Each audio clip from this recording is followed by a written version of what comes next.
Bapa dalam surga, kami bersyukur di antara semua yang kami miliki, di antara semua yang kami terima.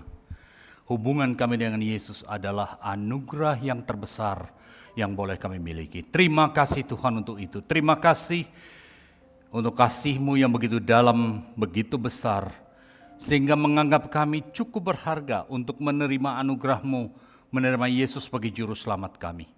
Tolong kami Tuhan, supaya kami tahu menghargai apa yang Kau sudah berikan kepada kami, dan kami boleh mempergunakan hidup kami untuk melayani Engkau. Terima kasih untuk ibadah hari ini, terima kasih untuk kesempatan datang kepadamu.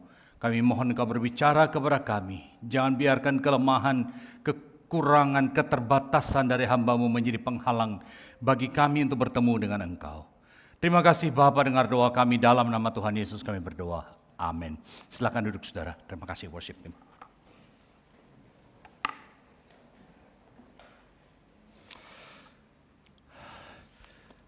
GKKA Panakukang, selamat pagi.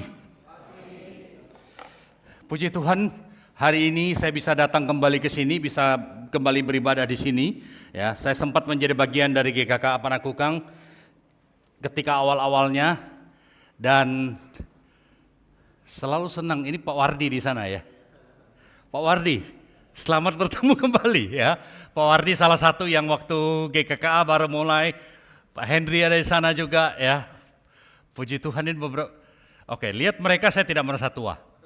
Oke, karena masih oke. Yang bikin tidak oke itu biasanya adalah ketika bertemu dengan kayak worship team kayak begitu ya. Lalu tanya mereka siapa, umur siapa, ternyata cucunya dia adalah cucu atau anak dari teman yang sama-sama melayani dulu. Itu yang bikin rasa tua.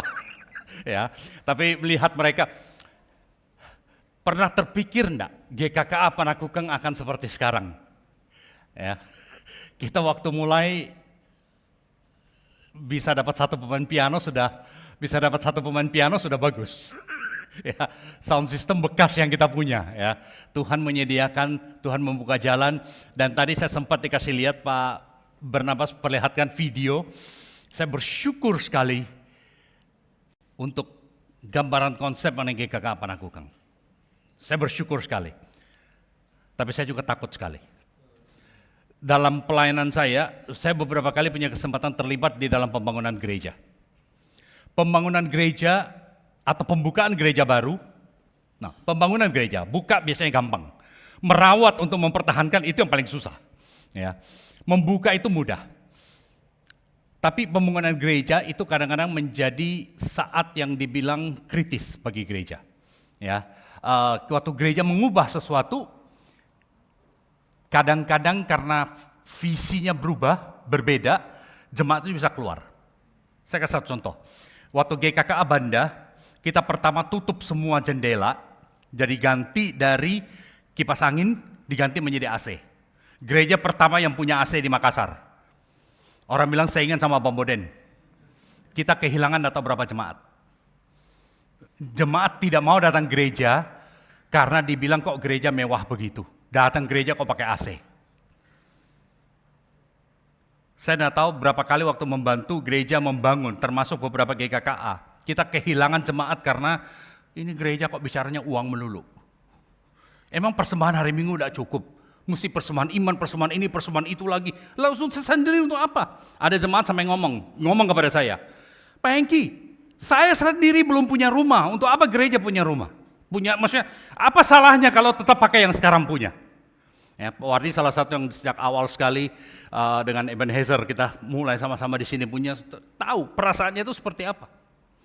Tapi saya harap saudara bisa melihat ini tempat sebagai Tuhan mempercayakan kepada saudara untuk terlibat dalam pembangunan. Saudara punya kesempatan terlibat dalam pembangunan, percaya saya, ini merupakan satu kesempatan yang langka. Tidak banyak anak Tuhan diberikan kesempatan untuk terlibat untuk membangun gedung gereja. Nah, hari ini saudara saya diminta untuk berbicara mengenai sesuatu yang saya harap saya bisa lakukan dengan baik, karena diberikan 3 pasal yang biasanya kita akan selesaikan dalam waktu tidak tahu berapa lama, dan hari ini saya akan coba selesaikan dalam 30-40 menit. Kita akan berbicara mengenai penciptaan dan kejatuhan, dan saya ingin saudara untuk memikirkan begini. Waktu kita bicara mengenai penciptaan, Saya rasa sebagian besar kita tahu penciptaan itu seperti apa. Kita tahu hari pertama Tuhan mulanya Tuhan menciptakan terang dan kemudian habis itu berbagai macam ciptaan yang lain. Tetapi yang saya ingin saudara lihat di sini, saudara, waktu hari pertama Tuhan menciptakan terang.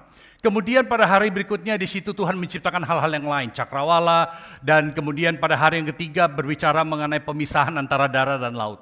Satu hal yang mungkin kita tidak terlalu sadari adalah bahwa di dalam bagian ini yang saya sebut sebagai bagian pertama daripada penciptaan, ya, atau kalau sekarang ini adalah seri-seri film, sudah ada seri 1 lalu ada sequelnya, ini kemudian prequelnya kira-kira, ya. Dan di dalam bagian pertama ini, dalam sequel yang pertama ini, kalau saudara melihat di situ kata kuncinya, salah satu ayat kuncinya ada dalam Kejadian pasal 1 ayat yang kedua. Setelah Tuhan menciptakan, memberikan awal mulanya Tuhan menciptakan langit dan bumi. Ayat yang kedua berbicara mengenai satu hal, roh Tuhan itu melayang-layang di atas permukaan air dan dikatakan bumi itu di dalam keadaan kosong dan tidak berbentuk. Nah saudara, pasal 1 ayat 2, banyak sarjana teologi yang kemudian memperkirakan itu adalah merupakan satu transisi untuk menunjukkan pada saat itu di mana iblis jatuh atau malaikat jatuh dan kemudian menjadi iblis. Kita tidak tahu persis, ya waktu itu tidak ada orang lain, jadi kita tidak tahu apa yang terjadi. Tetapi satu hal yang kita tahu, yang kita lihat di sini. Pada awalnya, saudara, ketika Tuhan sudah menciptakan, Tuhan tidak mengatakan itu baik. Saya mau saudara ingat itu. Tuhan tidak katakan itu baik. Yang ada adalah sesuatu yang tidak jelas ini bentuknya seperti apa. Waktu Tuhan dikatakan menciptakan langit dan bumi, saudara jangan bayangkan itu lalu dalam bentuk planet bumi seperti yang kita punya sekarang ini. Jangan bayangkan seperti itu. Bayangkan sesuatu yang seperti kalau saudara main Play-Doh itu tidak ada bentuknya. Cuma satu gundukan. Bayangkan seperti itu. Ya, tidak ada orang yang bisa mengatakan saya salah. Karena tidak ada orang tahu itu seperti apa. Ya, jadi tidak ada buktinya. Tapi bayangkan itu sebagai sesuatu yang tidak ada bentuknya. Waktu Alkitab mengatakan bumi tidak berbentuk dan kosong. Gambarannya itu bukan sekedar kosong dalam arti tidak ada apa-apa. Tapi juga kosong di dalam pengertian tidak ada bentuknya. Tidak ada desainnya, tidak ada rancangannya. Waktu Pak Barnabas memberitahukan pada saya mengenai video, memperlihatkan pada saya mengenai para kukang mau seperti apa nanti, pertanyaan saya kepada dia cuma bolak-balik cuma satu. Ini yang tulisan GKK Panak Kukang ini menghadap ke arah mana? Yang dibilang di depan itu yang mana? Saya perlu ada orientasi. Waktu itu tidak ada orientasi. Makanya gambarannya adalah roh Tuhan itu melayang-layang di atas permukaan bumi, dan maafkan kalau saya pakai istilah seperti ini, seperti tidak jelas mau kemana. Oke, jangan pegang itu terlalu kuat ya, karena nanti dibilang saya sesat.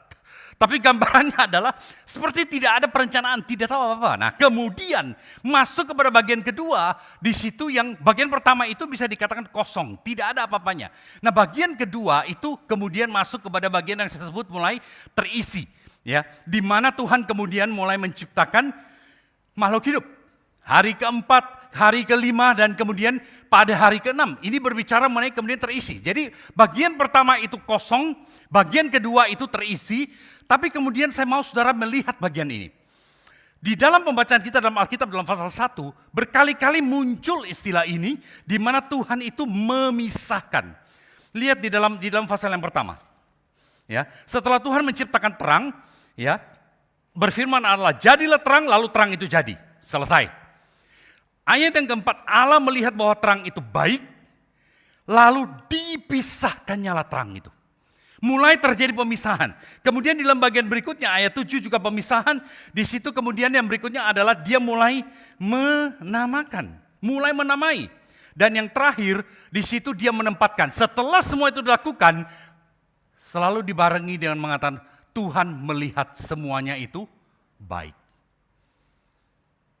Baiknya bukan sekedar karena Tuhan menciptakan, baiknya adalah ketika ciptaan yang pertama tidak jelas itu, Tuhan mulai atur, Tuhan mulai memisahkan, Tuhan mulai menamai, Tuhan mulai menempatkan, Tuhan mulai memasang. Nah, gambaran ini saudara memberitahukan pada kita, semua ini tindakan Tuhan. Bahwa Tuhan ketika dia mencipta, dia punya rencana, dia punya sasaran, ada sesuatu yang dia ingin capai. Ada sesuatu yang dia ingin raih. Ciptaan itu bukan sekedar dikatakan Tuhan itu nganggur, Tuhan tidak berbuat apa-apa, mari saya coba menunjukkan kreativitas saya. Tidak.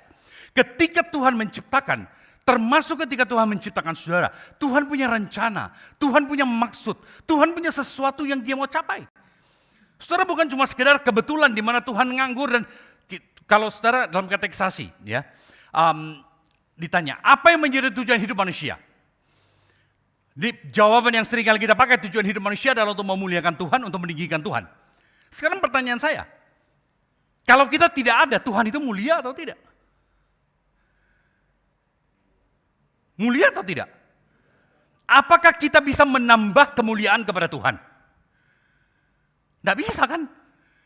Kalau kita bisa menambah sesuatu kepada Tuhan, berarti Tuhan tidak sempurna. Iya kan? Kita tidak bisa berbuat apa-apa. Dengan kata lain, Tuhan menciptakan saudara dan saya bukan karena Tuhan membutuhkan kita. Ketika kita melayani Tuhan, kita memuji Tuhan, ketika kita memuliakan Tuhan, bukan berarti apa yang kita lakukan, kita bisa menambah sesuatu kepada Tuhan.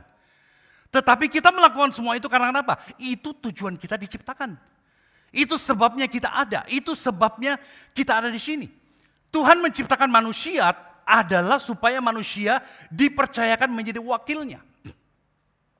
Dipercayakan menjadi satu pribadi yang mewakili Tuhan, mengelola dunia ini, mengelola alam semesta ini untuk mencapai apa yang Tuhan inginkan.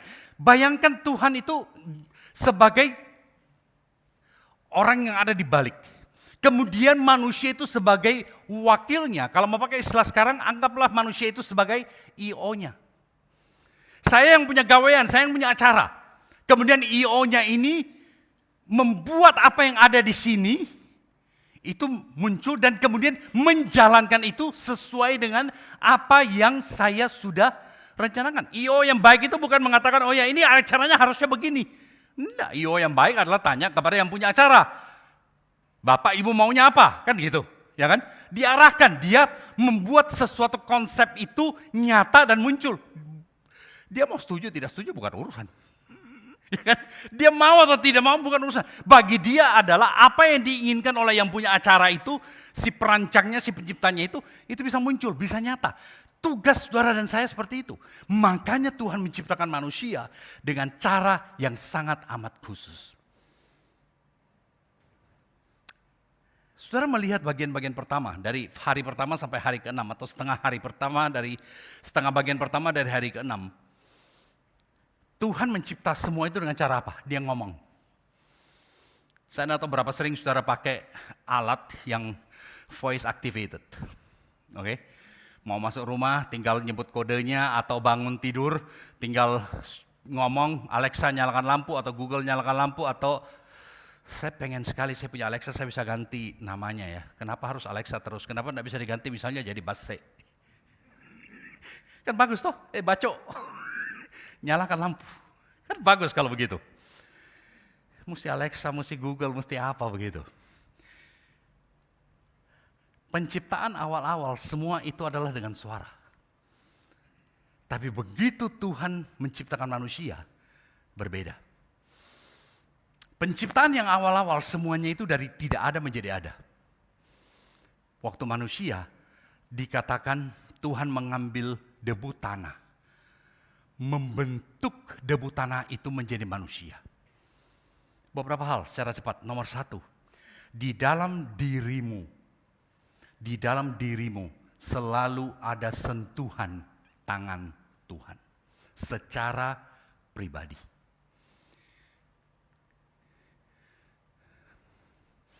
Waktu kita mau membuka GKKA Kendari, saya pergi ke Kendari, saya tinggal di rumah Pak Edi Eng, salah satu majelis di Banda, ya.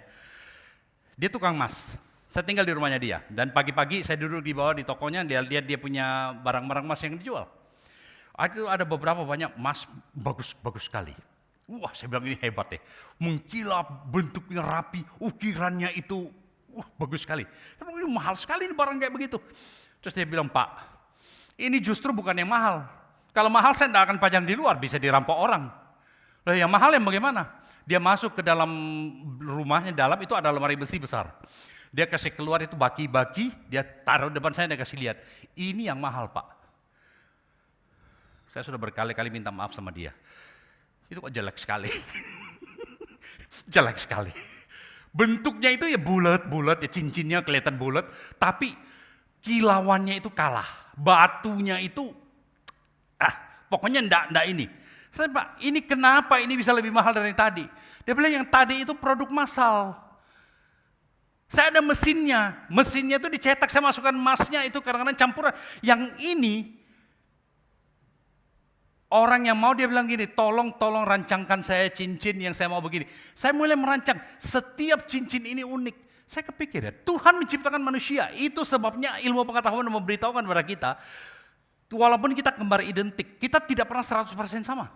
Setiap pribadi, setiap kita yang ada duduk di sini, seberapa banyak pun kemiripan kita selalu tidak pernah 100% sama. Kenapa?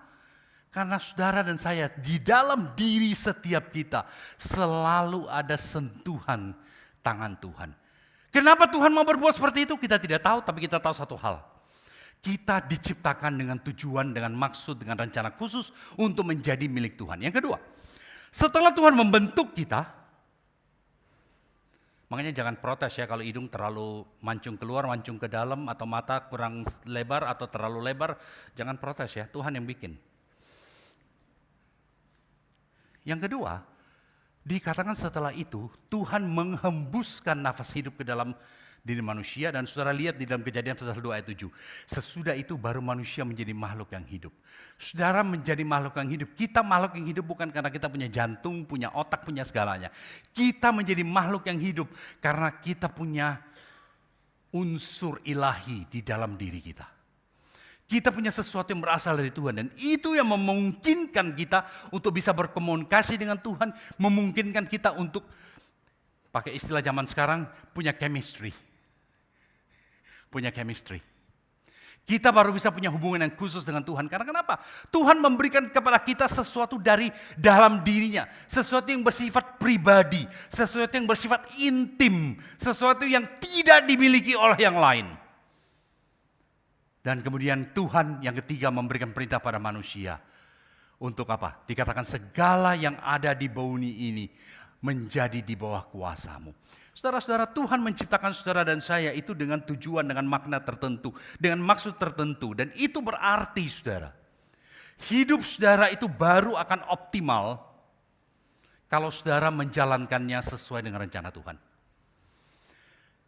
Ini barang mahal. Saya mau tanya, dia mahal karena apa? Karena dia bisa, saya bisa pakai ini sebagai tongkat komando untuk perintah sana perintah sini, untuk membuat apa? Apa yang membuat dia mahal? Nilai materinya atau fungsinya? Ya kan?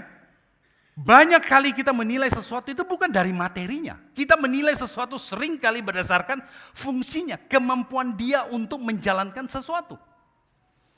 Manusia, hidup kita saudara, hidup saudara dan saya, itu baru bernilai bukan karena saya ganteng, bukan karena saya cantik, bukan karena saya kaya raya, bukan karena saya punya sesuatu yang ada di luar, bukan. Semua itu penting. Tetapi hidup saudara baru berguna, hidup saudara baru bermanfaat, hidup saudara baru penuh, baru optimal ketika saudara menjalankan sesuai dengan rencana Tuhan, sesuai dengan apa yang Tuhan mau, sesuai dengan apa yang kehendaki. Kalau tidak saudara, hidup kita itu, kita mungkin akan produktif, kita mungkin akan sukses, kita mungkin akan mampu untuk mencapai sesuatu, tetapi hidup itu tidak sesuai dengan rencana Tuhan, hidup kita tidak akan maksimal.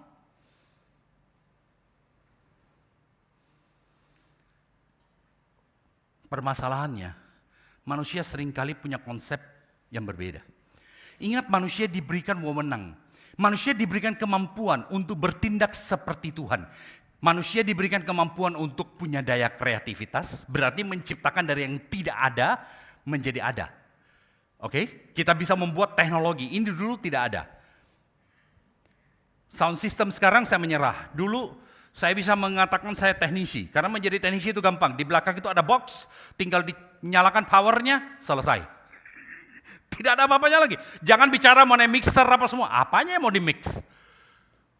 Tidak ada, simple, sederhana sekali.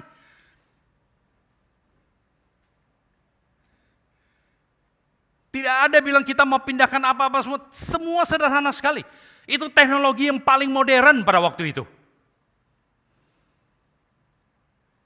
Manusia punya daya kreativitas, kita bisa menciptakan teknologi. Saya terbang dari Amerika ke sini. Itu kurang lebih 27 jam, total perjalanan kurang lebih 27 jam. Tadi pagi saya bangun, saya bingung saya di mana. Nomor 2, saya merasa bahwa saya ketiduran terlalu lama. Saya kaget waktu lihat jam, saya langsung tahu kenapa, otak saya langsung kepikir ini sudah sore. Saya bangun tadi kira-kira jam 5. Di LA itu kira-kira jam berapa? Jam 1 siang. Jam 1 atau jam 2 siang. Saya mikir, kok saya sampai ketiduran siang begitu? Kaget waktu saya bangun. Kemudian saya lihat di sebelah saya itu ada jendela, saya lihat keluar dan saya tidak tahu itu di mana. Hilang orientasi. Kemarin waktu saya tidur masih tidak tahu di pesawat atau masih tidur di kamar sendiri. Manusia punya daya kreasi seperti itu. Saya waktu terbang, saya sering kali mikir gini. Wilbur Wright bersaudara waktu menciptakan pesawat itu baru kurang lebih 100 tahun yang lalu. Pesawatnya itu dari sepeda digoyang itu, dan kemudian dia terbang cuma beberapa ratus meter dan itu sudah menjadi revolusi di mana kita sekarang punya pesawat. Sekarang kita bisa terbang dari LA sampai ke Jepang, dari Jepang sampai Jakarta, dari Jakarta sampai ke Makassar. Kok dia bisa tahu ya? Pernah mikir enggak? Kita naik mobil saja nyasar kok. Pernah tanya enggak pilotnya? Dia pernah enggak kehilangan belok? Harusnya belok tapi dia enggak belok. Harusnya keluar dia enggak keluar. Pernah tanya enggak pilotnya? Dia waktu lulus sekolah penerbangan ranking berapa? Jangan-jangan terlalu banyak hair dia waktu lulus. Jangan-jangan dia diksi lulus karena dosennya bilang sudah capek dia di sini, bayar SPP-nya selalu terlambat lagi, ya sudah kasih lulus supaya dia cari-cari cuan sedikit. Kita tidak pernah tahu saudara siapa pilotnya, siapa apa semua, kita tidak ngerti. Dia duduk di situ, pintunya ditutup, saudara tidak pernah lihat dia, paling cuma dengar dia, saudara percayakan dia untuk membawa sampai ke sini. Teknologi manusia luar biasa. Di atas pesawat saya bisa, ada internetnya, saya bisa balas email, saya bisa WA, saya bisa. Bayangkan saudara, di atas pesawat yang dulu kalau kita di pesawat itu sudah tidak bisa ngapa-ngapain, sekarang WA orang. Kadang WA-nya bunyi lagi, karena ada orang telepon. Manusia punya kemampuan seperti itu. Kita punya daya kreativitas, kita bisa menciptakan. Kita punya kuasa, kita bisa menaklukkan alam. Saya berkali-kali pergi ke tempat di mana sungai itu dulu mengalirnya ke sana, sekarang mengalirnya ke sini. Saya waktu ke Mesir, itu ada kuburannya, ada kuil untuk Ramses, dan itu sebelumnya di dalam danau. Lalu mereka mau membuat danau itu jadi tenggelam, batu demi batu, satu persatu diangkat dan dipindahkan di lokasi yang baru. Itu masih, kalau saudara bayangkan itu susah, ya Pak Wardi yang kerja-kerja begitu punya, tahu itu sudah kayak apa.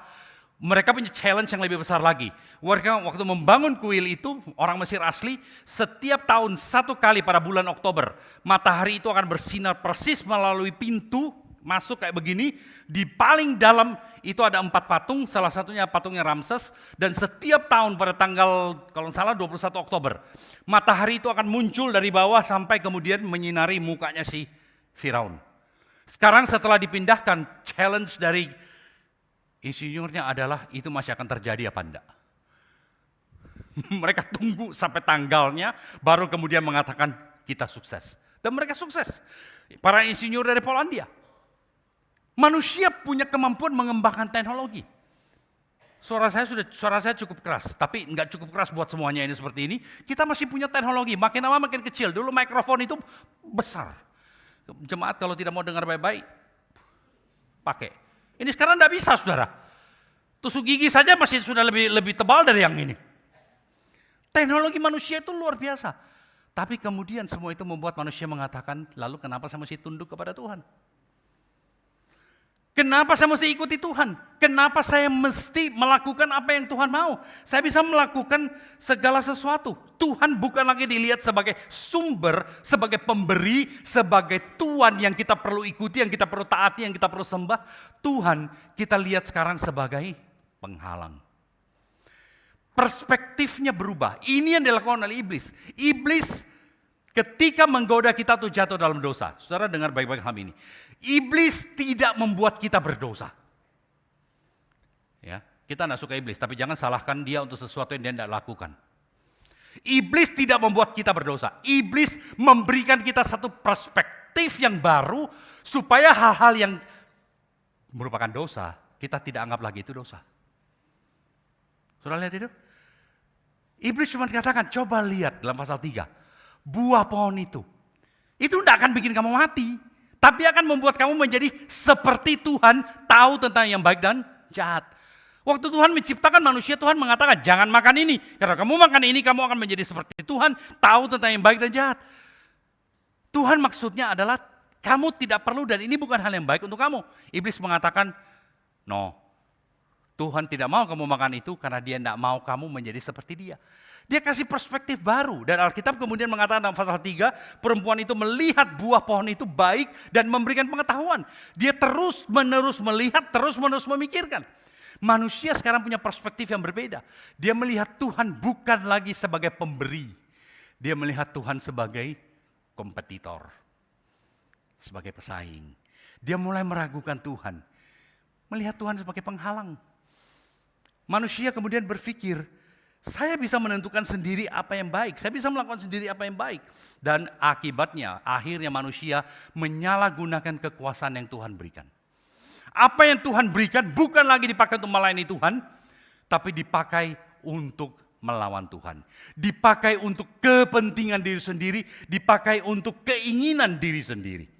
Nah, saudara-saudara yang dikasihi Tuhan, di sini kita melihat manusia kemudian akhirnya melupakan Tuhan, melupakan rencana Tuhan, tidak mau melakukan rencana Tuhan, dan kemudian kita merancang segala sesuatu, melakukan segala sesuatu bukan lagi untuk Tuhan, tapi untuk diri sendiri. Saya mau saudara pikir baik-baik hal ini. Saya ingin berhenti sebentar dan pikir hal ini. Sebagai seorang Kristen, saudara harus berjuang untuk bisa sukses dalam segala hal. Saya nggak tahu kepribadian saudara itu kepribadian seperti apa, tapi saya mau saudara berpikir gini, menjadi orang Kristen jangan menjadi orang Kristen yang cuman rata-rata. Apapun yang saudara lakukan, karyawan jangan cuman rata-rata. Saudara menjadi pengusaha jangan cuman rata-rata. Apapun yang saudara lakukan, jangan cuman menjadi orang rata-rata. Orang rata-rata tidak ada yang perhatikan, saudara menghilang. Kalau saudara mau menjadi saksi Tuhan yang baik, saudara harus bisa lebih baik dari orang lain. Saudara harus bisa tampil, saudara harus punya sesuatu yang membuat orang mengatakan, saya mau ikut dia. Saya mau menjadi seperti dia. Dia menginspirasi saya. Dia memberikan saya sesuatu yang saya nggak pernah terpikir. Saudara kalau mau menjadi saksi Tuhan yang baik, saudara harus berpikir seperti itu. Tetapi permasalahannya begini. Waktu saudara tampil lebih dari orang lain, siapa yang dapat pujian? Saudara mewakili Tuhan, atau saudara mewakili diri sendiri? Saudara menunjuk orang kepada Tuhan atau saudara menunjuk orang pada diri sendiri? Permasalahannya di dalam kejatuhan saudara adalah manusia menarik segala sesuatu untuk dirinya sendiri. Nah, sebagai akibatnya saudara, kita melihat waktu penciptaan terjadi. Dari yang tidak ada itu menjadi ada. Dari yang belum tidak punya eksistensi, sekarang Tuhan membuat ada. Dengan manusia, apa yang ada itu menjadi kehilangan. Tadinya manusia punya akses yang bebas di Taman Eden, bisa menikmati semua penciptaan. Sekarang manusia menjadi kehilangan semua itu. Dia melihat ciptaan itu bukan lagi sebagai sesuatu yang dinikmati, tapi ciptaan menjadi sesuatu yang dieksploitasi. Hubungan yang tadinya tidak ada, sekarang kemudian Tuhan membuat ada, Tuhan menciptakan Hawa.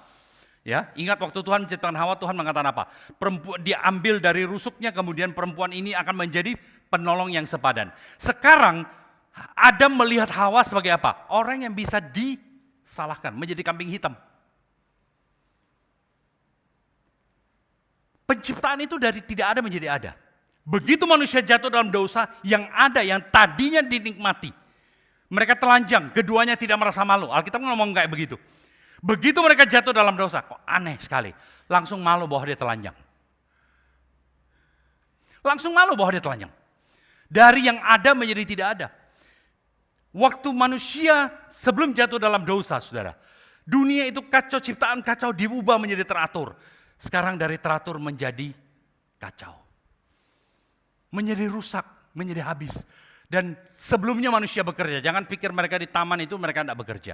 Mereka mengelola taman itu. Tapi setiap kali mereka mengelola taman itu, mereka melihat apa yang Tuhan ciptakan, mereka menikmati. Mereka menunjukkan apresiasi terhadap ciptaan Tuhan.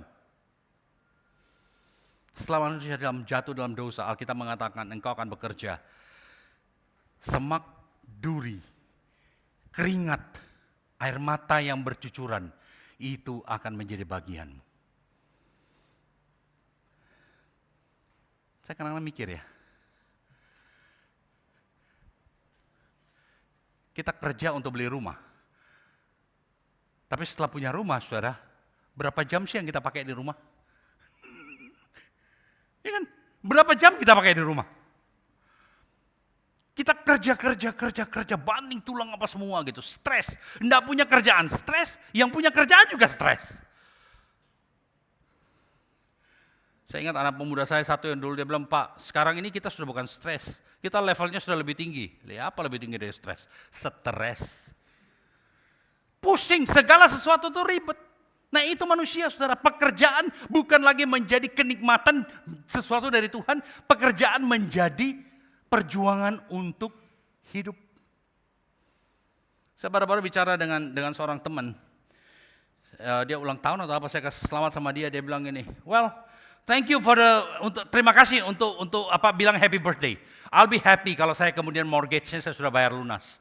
Saya tanya, mortgage-nya kamu, hipoteknya kamu tuh berapa lama? 30 tahun, forget it. Umur harapan hidup kira-kira 80 tahun. Kamu 80 tahun lebih. Kalau masih hidup, itu baru bisa melihat surat tanah itu selesai dibayar. Itu pun kalau masih mampu kerja.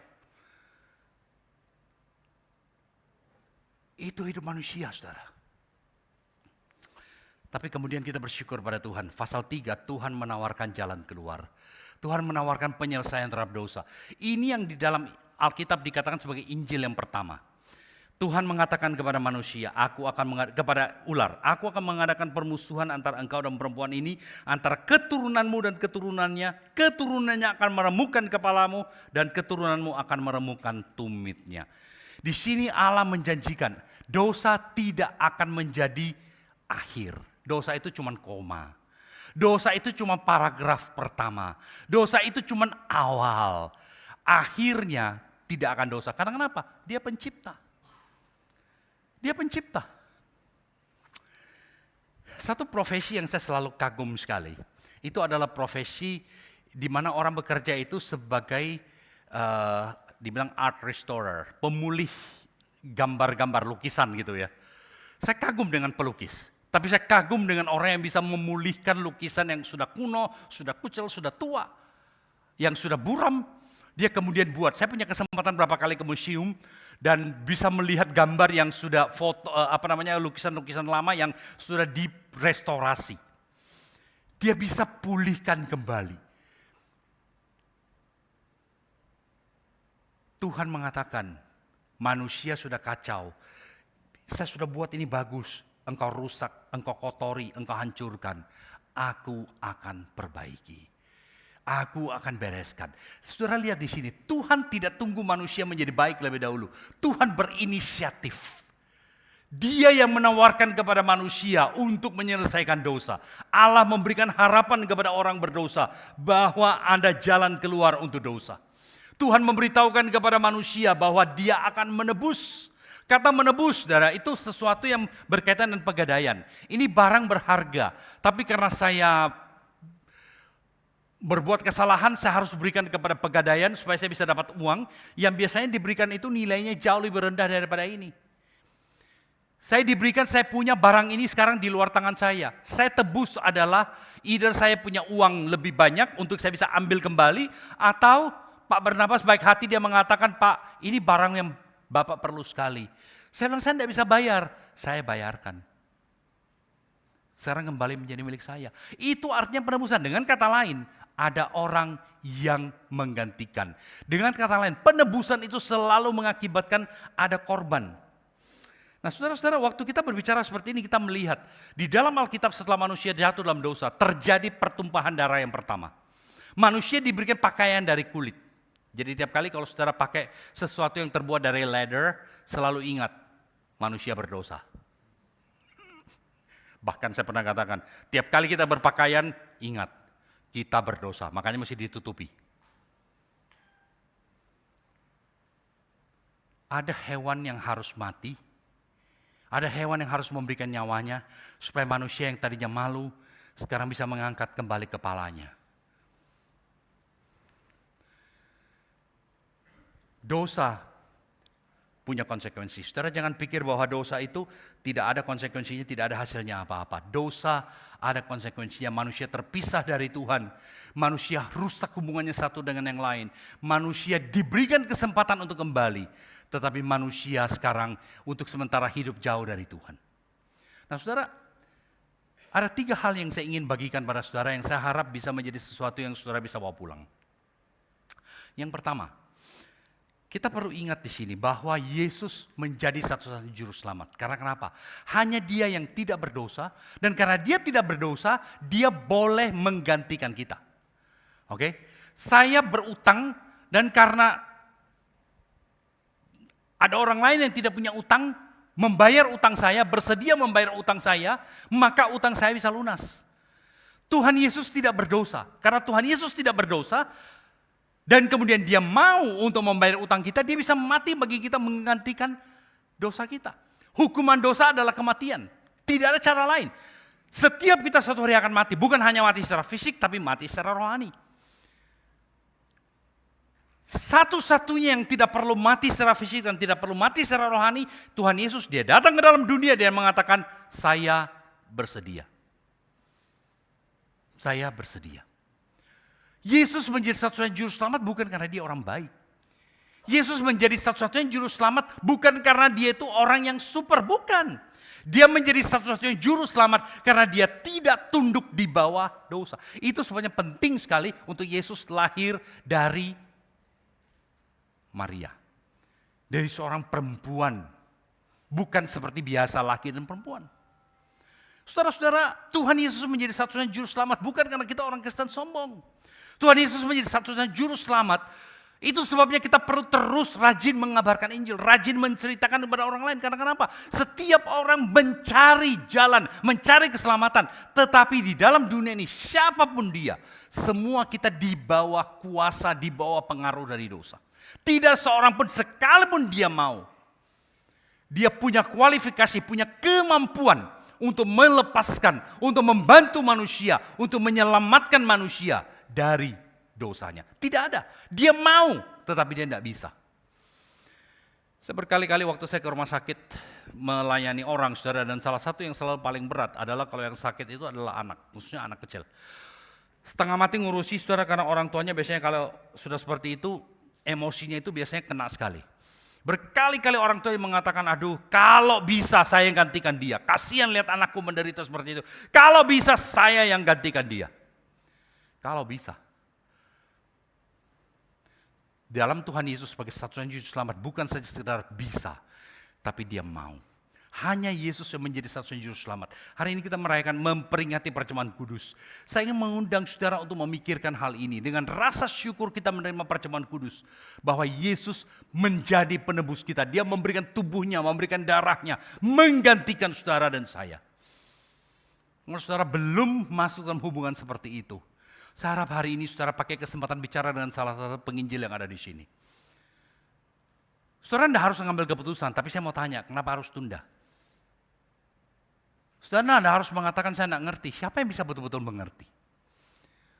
Tantangan saya dan permintaan saya kepada saudara adalah, pikirkan baik-baik apa yang menjadi penghalang bagi saudara untuk mau percaya pada Tuhan Yesus.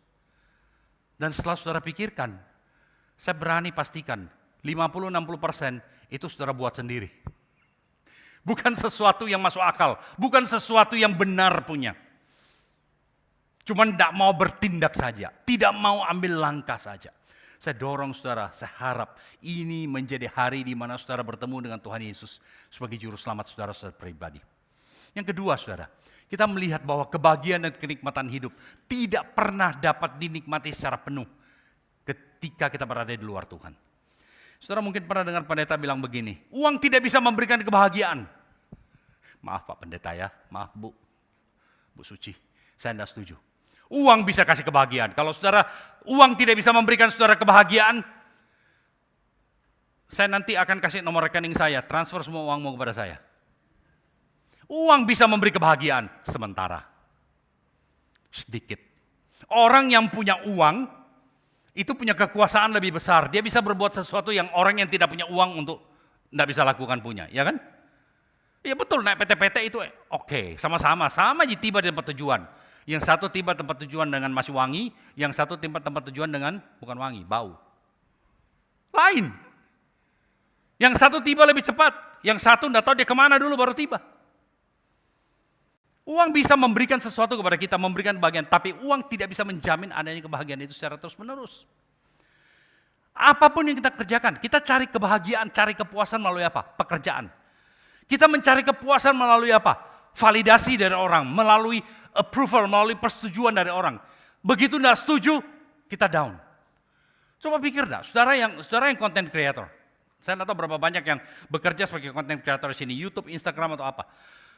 Pernah enggak rasa aneh, saudara punya begitu banyak like, begitu ada satu yang protes, moodnya saudara anjlok.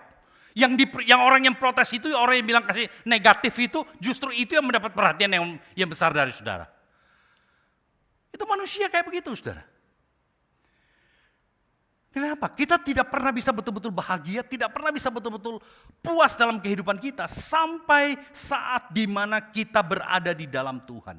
Itu sebabnya penting sekali bagi saudara dan saya. Ketika kita bekerja, kita bukan pengusaha Kristen. Kita bukan profesional Kristen. Kita bukan suami Kristen, istri Kristen, pelajar Kristen. Bukan.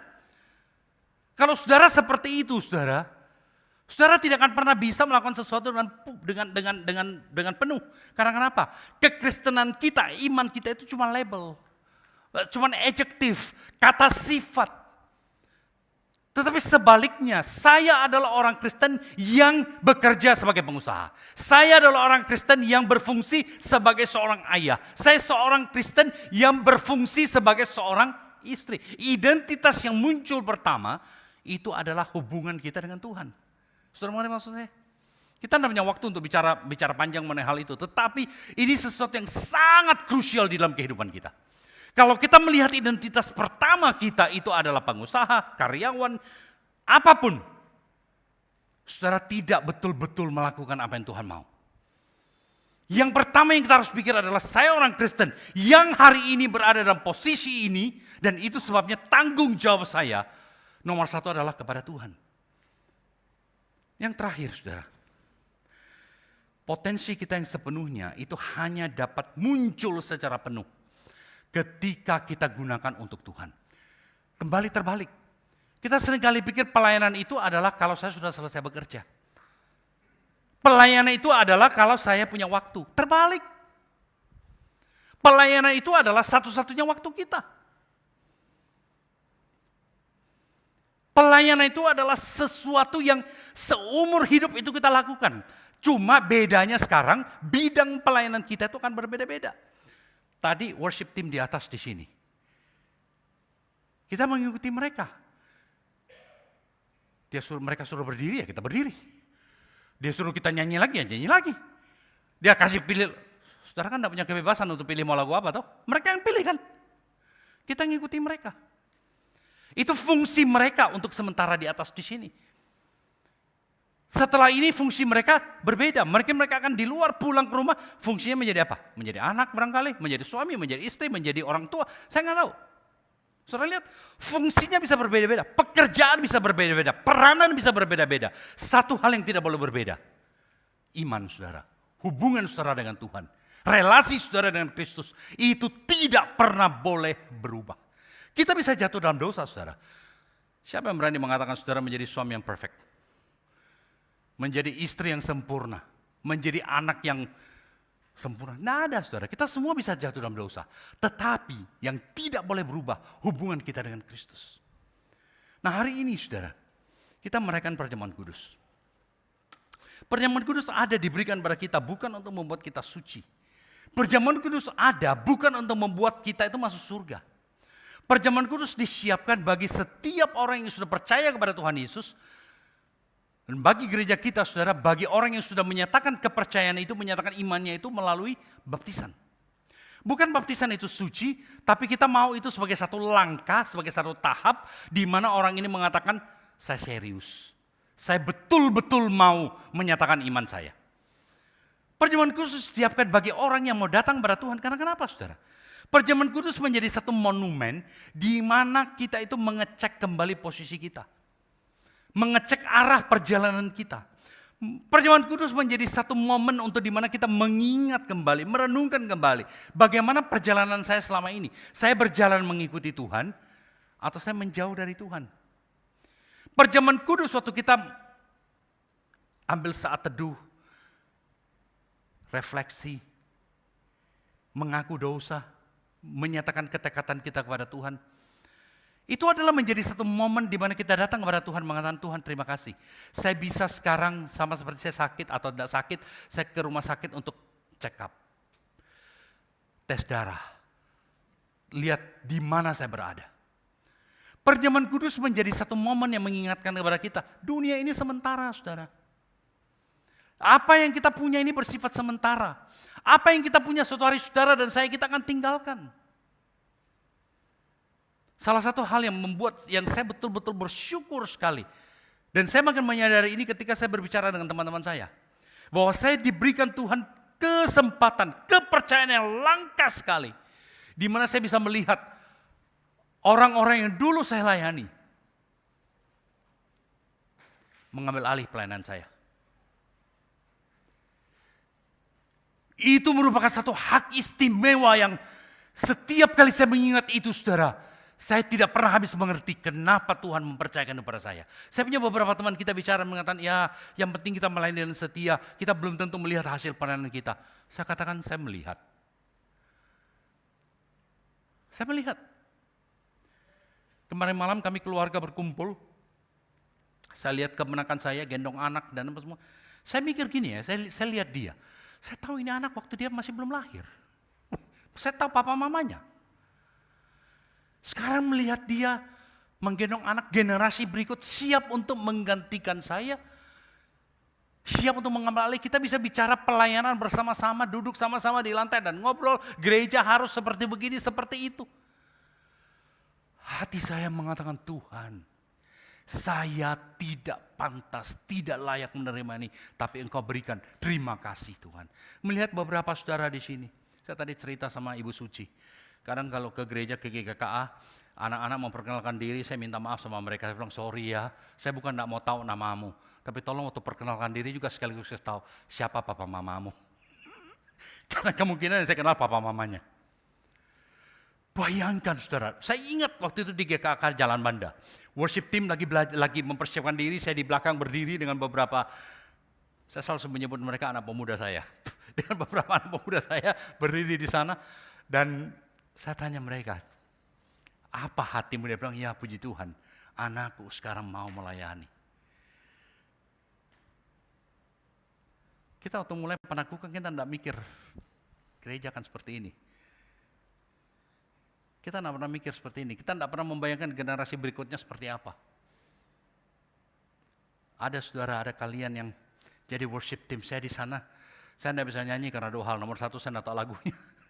Nomor dua, karena saya mikir, Tuhan memberikan orang muda ke dalam gereja ini. Gereja ini punya masa depan yang baik. Perjamuan kudus hari ini memberikan kita harapan melihat ke depan. Bahwa suatu hari Tuhan Yesus akan datang kembali. Kita akan bersama-sama dan saya harap pada waktu itu saudara, kita semua akan mendengarkan suara Yesus mengatakan, baik sekali perbuatanmu, hambaku yang baik dan setia. Saya ingin mengundang saudara bersama-sama kita akan berdiri. Mari kita mempersiapkan hati kita saudara, untuk menerima roti dan cawan ini.